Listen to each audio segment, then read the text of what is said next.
sa aking YouTube channel, Croy Narag Officials. Another sharing knowledge, another DIY repair na naman po ang gagawin ko. Kaya, start natin to agad. Bali, meron lang akong i-DIY repair dito sa bahay. Bali, nasira kasi yung aking tugang switch dito sa may kusina. Ito yung ipapalit natin na dalawa. Bali, linagyan ko lang siya ng jumper. Tapos double check na rin natin kung ratanggal pa. Dapat yung wire dito, wala ka nakikitang copper wire dito, 0-0, no? Para safe. Tapos, bali, ito yung jumper kasi dito na natin ilalagay yung pinaka-live wire. Tapos yung live wire, jumper niya, susuplayan naman niya yung kabilang switch. Tapos sa dalawa naman, isa naman dito naman ilalagay yung pinaka-return. Ito, yung papunta sa receptacle. Bali, dalawang ilaw kasi yung function nito. Isa dito sa kusina at isa sa labas. Kaya ito, pupunta na tayo dun sa pagpapalitan ko ng switch. Pero bago natin umpisahan yung gagawin natin yung pagpapalit ng switch, ito yung kauna-una dapat mong ginagawa bago ka magpalit. Ang pagbaba ng kanyang safety breaker. Yan. Para iwas kuryente at iwas disgrasya tayo. Yan yung unang step na gagawin mo bago ka magpalit. Ang ibaba ang breaker. Pero dito sa bahay namin, may mga breaker kasi yan. Ito yung pinaka main breaker. Tapos breaker sa outlet at saka ito yung breaker ng mga ilaw. Pero ito lang pang ilaw lang ibababa natin. Kasi yun lang yung gagawin natin, yung mga ilaw. Yung ilaw pala. Ibababa muna natin.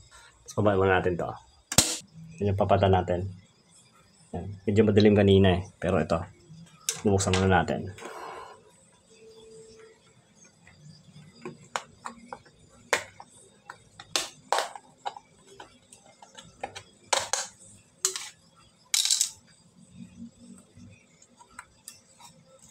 Talayin natin kanyang tornilyo.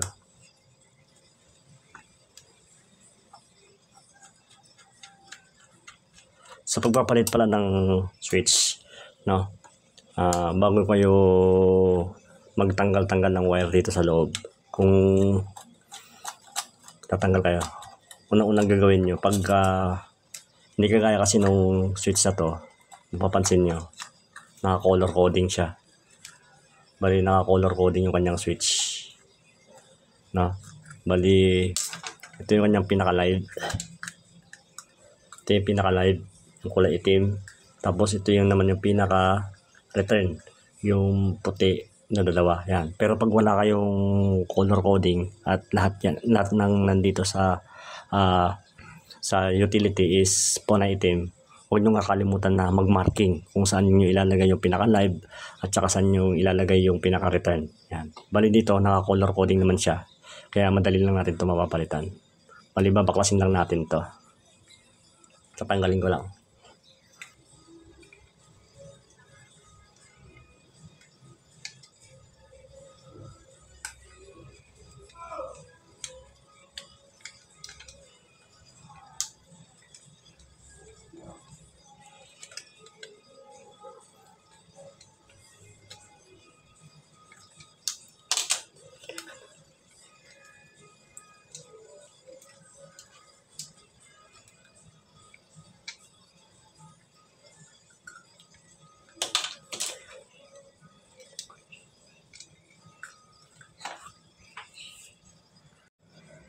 Bali, nailagay ko na yung mga wire dito sa switch. Bali, ito na yung kanyang live, no? Tapos ito yung dalawang kanyang return, yung dalawang puti, return. Ito yung papunta sa receptacle yan. Itong live, nag-jumper na dito para mag-supply ng kuryente. Itong kabilang switch, no? Para doon naman sa isang ilaw. Tapos itataas na natin yung breaker. Titingnan natin yung ginawa natin kung okay na.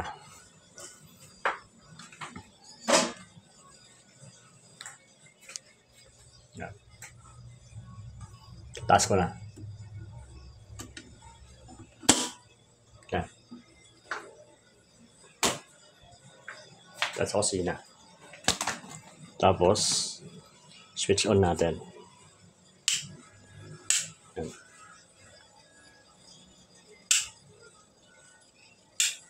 Yan. Tapos yung isang switch sa labas. Isang switch.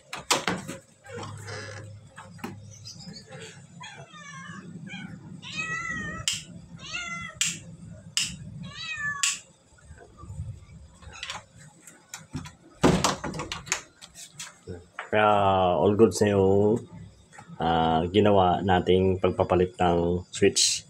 Basta ang lagi niyong tatandaan, lalo na pag ang gagawin niyo sa bahay niyo is kuryente, huwag niyong kalimutang ibaba yung inyong safety breaker bago kayo gumawa sa mga kuryente para iwas disgrasya at hindi kayo makuryente.